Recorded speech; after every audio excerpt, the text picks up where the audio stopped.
Hello children, how are you? I am Vijay Shiada from Techno India Group Public School Bhopal. आज हम आपको पाठ 11 हिंदी के पाठ 11 कोशिश करने वालों की कभी हार नहीं होती इसके बारे में बताएंगे। यह कविता सोहनलाल द्विवेदी जी द्वारा लिखी गई है। यह एक बहुत ही प्रेरणादायक कविता है जिसके माध्यम से कवि हमें यह बताना चाहता है कि हमें अगर कोई काम में सफलता पानी है तो हमें निरंतर उसका प्रयास करते रहना चाहिए, कभी भी हार नहीं माननी चाहिए जब तक कि हम सफलता हासिल नहीं कर लेते हैं। Now let us start. लहरों से डरकर नौका पार नहीं होती, कोशिश करने वालों की कभी हार नहीं होती। नन्ही चींटी जब दाना लेकर चलती है, चढ़ती दीवारों पर 100 बार फिसलती है। मन का विश्वास रगों में साहस बढ़ता है, चढ़कर गिरकर चढ़ना न अखरता है। आखिर उसकी मेहनत बेकार नहीं होती, कोशिश करने वालों की कभी हार नहीं होती। कवि यह कविता के माध्यम से कहना चाहता है कि हमें लगातार अपने काम का प्रयास करते रहना चाहिए, कभी भी हार नहीं माननी चाहिए। लहरों से डरकर नौका पार नहीं होती। जब आप देखते हो समुद्र में बहुत ऊंची ऊंची लहरें होती जाती हैं, बहुत ऊंची ऊंची लहरें उठती हैं। अगर नौका उन लहरों को देख के डर गई तो शायद वह कभी समुद्र को पार नहीं कर पाएगी। अगर वह प्रयत्न करेगी तो अपने आप ही समुद्र पार हो जाएगा। कोशिश करने वालों की कभी हार नहीं होगी, इसी हमें लगातार कोशिश करते रहना चाहिए, कभी भी कोशिश करने वालों की हार नहीं होती है। नन्ही चींटी जब दाना लेकर चलती है, चढ़ती दीवारों पर 100 बार फिसलती है। यहाँ कभी हमें चींटी के माध्यम से बताना चाहता है कि एक छोटी सी चींटी एक दाने को 100 बार लेके ऊपर चढ़ती है, बाबा फिसल के नीचे गिरती है, लेकिन वो हार नहीं मानती जब तक अपनी मंजिल पर वो नहीं पहुँच पाती है।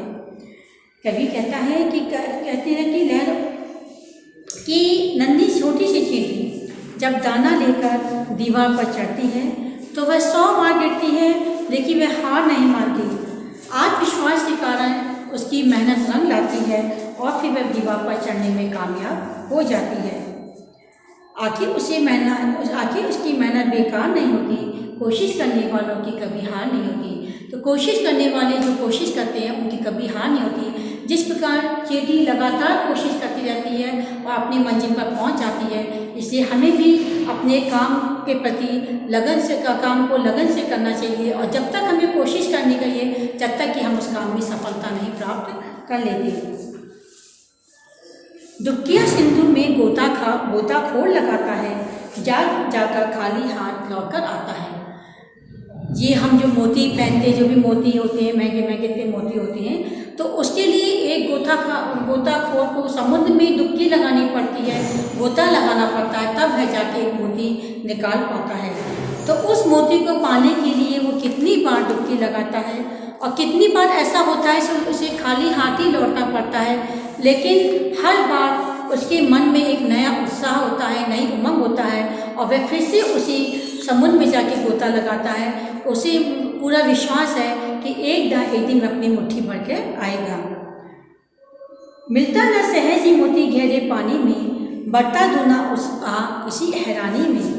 मुट्ठी उसकी खाली हर बार नहीं होती, कोशिश करने वालों की कभी हार नहीं होती। तो कवि कहता है कि जब वो गोता लगाता है तो हर बार ऐसा नहीं कि कई बार उसे खाली मुट्ठी बाहर आना पड़ता है, लेकिन हर बार ऐसा नहीं होता है। कभी उसे पूरा विश्वास है, हर बार उसके मन में नया उत्साह होता है, नई उमंग होती है कि इस बार अपनी मुट्ठी भर के लाएगा। और होता भी ऐसा ही है कि एक दिन ऐसा आता है कि उसको बहुत सारे मोती मिल जाते हैं, इस बार उसकी मुट्ठी खाली नहीं होती है। तो कोशिश करने वालों की कभी हार नहीं होती है। असफलता एक चुनौती है, स्वीकार करो उसको, क्या कमी रह गई है और सुधार करो। जब तक ना सफल हो निश्चय की त्याग करो, संघर्षों का मैदान छोड़ मत भागो तुम, कुछ किए बिना ही जय साकार नहीं होती, कोशिश करने वालों की कभी हार नहीं होती। कवि कह रहा है कि हमें असफलता को एक चुनौती की तरह लेना चाहिए। ऐसा नहीं कि हम असफल हो गए और घबरा कर हार कर बैठे, बल्कि हमें इसे एक चुनौती की तरह उसको लेना चाहिए, उसका सामना करना चाहिए। क्योंकि क्योंकि अगर हमने असफलता को देख के हार मान ली तो शायद हम जीवन में कभी सफल नहीं होंगे। क्या कमी रह गई देखो और सुधार करो। हमें अपनी असफलता का कारण जानने की कोशिश करनी चाहिए कि आखिर हमारी काम में ऐसी कौन सी कमी रह गई कि हम असफल हुए, और उन कमियों को हमें दूर करने की कोशिश करनी चाहिए। अपनी कमियों में हमें सुधार करने की कोशिश करनी चाहिए ताकि हम फिर से असफल ना हो। जब तक ना सफल हो नींद चैन की त्याग करो, और हमें जब तक सुख की और चैन की नींद नहीं लेना चाहिए जब तक कि हम अपने काम में सफल नहीं हो जाते हैं। कुछ किए बिना ही जय साकार नहीं होती, कोशिश करने वालों की कभी हार नहीं होती। कवि कहना चाहता है कि कि हमने संघर्षों का मैदान नहीं छोड़ना चाहिए, ना ही कभी हार माननी चाहिए, क्योंकि दुनिया में उन्हीं की जय होती है जो कुछ करके दिखाते हैं। उन्हीं का नाम होता है जो कुछ करके दिखाते हैं, और जो हार मान जाते हैं उसका कभी भी नाम नहीं होता है। कोशिश करने वालों की कभी हार नहीं होती, उसे आखिर एक दिन सफलता अवश्य ही मिलती है। तो हमें लगातार संघर्ष करते रहना चाहिए। मनुष्य को इस कहानी से हमें, इस कविता से हमें ये शिक्षा मिलती है कि मनुष्य को जीवन में असफलता मिलने पर कभी भी संघर्ष का मैदान छोड़कर नहीं भागना चाहिए, बल्कि उन चुनौतियों का सामना करते हुए सदैव लक्ष्य की प्राप्ति की ओर हमें बढ़ना चाहिए, प्रयास करना चाहिए, क्योंकि कोशिश करने वाले कभी हारते नहीं, उनकी हमेशा विजय होती है। That's all, thank you, have a nice day.